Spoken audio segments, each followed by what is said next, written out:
వెతుకులాడ ప్రారంభించారు.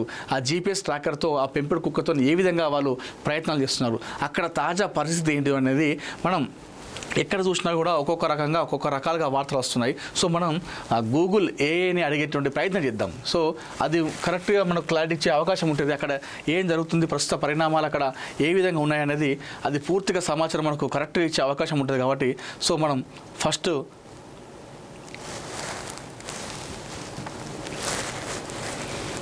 మనం గూగుల్ని అడుగుదాము, ఏఐని అడుగుదాము. సో ఏఐ మనకు అన్నీ కూడా కరెక్ట్ చెప్తే ఇన్ఫర్మేషన్ అక్కడ ఏం జరుగుతుందన్న విషయాన్ని కూడా కరెక్ట్ చెప్తుంది. కాబట్టి సో మనం ఫస్ట్ ఏఐని అడుగుదాం. ఆ ఏఐ మరి ఏం చెప్తుంది, అక్కడ తాజా పరిస్థితి ఏంటిది, అక్కడ పరిణామాలు ఎలా ఉన్నాయి, పోలీసుల దర్యాప్తు ఏ విధంగా సాగుతుంది అనేది కూడా మనం పూర్తిగా చూసుకుందాం. ప్రస్తుత పరిస్థితి తాజా సమాచారం చూసుకుంటే గూగుల్ ఏఐ చెప్తుంది ఏంటంటే ఆచూకీ ఇంకా లభ్యం కాలేదు. చిన్నారి అదృశ్యమై వారం రోజులు గడుస్తున్నా ఇంకా ఆమె ఆచూకీ లభించలేదు. 1,00,000 బహుమతి పెట్టిరు. చిన్నాడు జాడ తెలిస్తే జిల్లా పోలీస్ శాఖ వారు ₹1,00,000 నగదిస్తామని చెప్పారు. అయితే దాదాపు 50 ఎకరాల పామేల్ తోటలో పాటు చుట్టుపక్కల ఉన్న 100 ఎకరాల అడవి కొండ ప్రాంతాలను దాదాపు 200 మందికి పైగా సిబ్బంది జల్లెడపడుతున్నారు. సో ట్రాకర్ ఏదైతే ట్రాకర్ అన్నాం కదా, ఆ ట్రాకర్ పెంపుడు కుక్కకు పెట్టింది కదా. సో దాని ద్వారా ఎలాంటి క్లూస్ వచ్చాయో ఇక్కడ చూద్దాం. కుక్క తిరిగి వచ్చింది. పాపతో పాటు అదృశ్యమైన పెంపుడు కుక్క 4 రోజుల తర్వాత ఒంటరిగా బాగా బక్క చెక్కిన స్థితిలో ఇంటి సమీపానికి తిరిగి వచ్చింది. జీపీఎస్ ట్రాకర్ ప్రయోగం ఏదైతే ఇప్పుడు ఆ పెంపుడు కుక్క వచ్చిందిగా, ఆ పెంపుడు కుక్కకు జీపీఎస్ ట్రాకర్ని అమర్చారు పోలీసులు. సో దాని ప్రకారం చూద్దాం.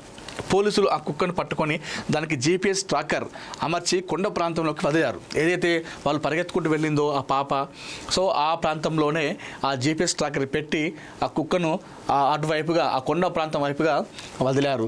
అది చిన్నారి ఉన్న చోటుకు తీసుకెళ్తుందనే ఆశతో దాని కదలికలను లైవ్గా ట్రాక్ చేస్తున్నారు. సో అది ఆ కుక్క ఆ కొండ ప్రాంతంగా వదిలేరు, దాన్ని ట్రాకర్ పెట్టారు. అది ఎటు వెళ్తుంది, ఏ మార్గం గుండా వెళ్తుందనే దానిపైన కూడా వాళ్ళు లైవ్లో ట్రాక్ చేస్తూ ఉన్నారు పోలీసులు. వింత ప్రవర్తన. కుక్క తిరిగి వచ్చిన సమయంలో కాస్త గంభీరంగా వింతంగా ప్రవర్తించడంతో దానికి ఆహారం నీరు అందించి సాధారణ స్థితికి తెచ్చిన తర్వాత ఈ ప్రయోగానికి పూనుకున్నారట. సో కుక్క ఏదైతే తిరిగి వచ్చిన తర్వాత కోపంగా వింతగా ప్రవర్తించిందట ఆ కుక్క, పెంపుడు కుక్క. సో దానికి నీళ్లు ఆహారం పెట్టిన తర్వాత అది మామూలు స్థితికి వచ్చిందట. ఇప్పుడు పోలీసుల విచారణ కోణాలు, దర్యాప్తు ఎలా ఉందో చూద్దాం. So Peddapuram DSP Tilak, Tuni rural పోలీసులు వాళ్ళు చెప్పినటువంటి విషయం దర్యాప్తు ఏ విధంగా ఉందో చూద్దాం. ఎవరైనా గుర్తు తెలియని వ్యక్తులు బాలికను అపహరించారా అనే కోణంలో పోలీసులు తీవ్రంగా దర్యాప్తు చేస్తున్నారు. ఇందుకోసం సమీప రైల్వే స్టేషన్లు, బస్ స్టాండ్లలో ప్రత్యేక బృందాలను కూడా దింపారు. గ్రామ వివాదాలు, పాత కక్షలు. కుటుంబానికి లేదా గ్రామంలో ఎవరికైనా పాత గొడవలు ఉన్నాయా, ఆ కక్షల కారణంగా ఏమైనా జరిగిందా అనే కోణంలో స్థానికులను, బంధువులను విచారిస్తున్నారు. ఇప్పుడు ఆ కుటుంబంతో ఎవరైతే ఆ గ్రామంలో ఉంటారో వారికి గ్రామం వారితో వారికి ఏమైనా కక్షలు, పాత కక్షలు, విభేదాలు ఉన్నాయా, లేదంటే బంధువులతో వారికి ఏమైనా గొడవలు ఉన్నాయా అనే వారిపైన కూడా అటు బంధువులతో పాటు ఇటు గ్రామస్తులను కూడా విచారిస్తున్నారు పోలీసులు.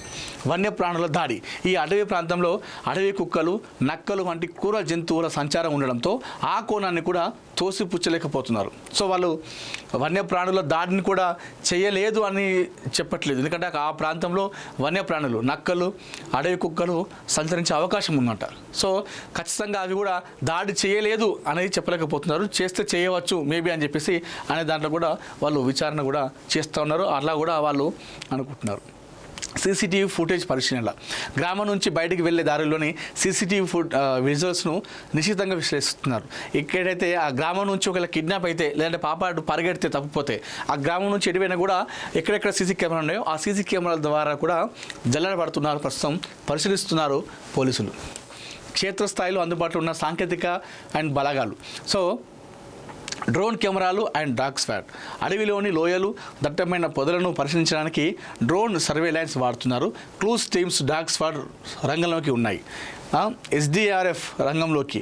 తోటలోని పాడుబడిన బావులు, నీటి గుంతలు, గోతులను వెతకడానికి 25 నుంచి 40 మంది సభ్యులు గల ఎస్డీఆర్ఎఫ్ బృందాలు కూడా గాలిస్తున్నాయి. అంటే ఒక పాప సురక్షితంగా రావడానికి ఇన్ని బృందాలుగా చేస్తూ ఉన్నాయి. ఆంధ్రప్రదేశ్ ప్రభుత్వం కావచ్చు, ఆంధ్రప్రదేశ్ పోలీస్ శాఖ, అటవీ శాఖ సంయుక్తంగా ఇవన్నీ కూడా చేస్తూ ఉన్నారు. పాప ఏ విధంగా పాపను తీసుకురావాలి, సురక్షితంగా పట్టుకోవాలనే ఉద్దేశంతో ఇన్ని రోజులుగా, వారం రోజులుగా వాళ్ళు అహర్నిశలు శ్రమిస్తున్నారు.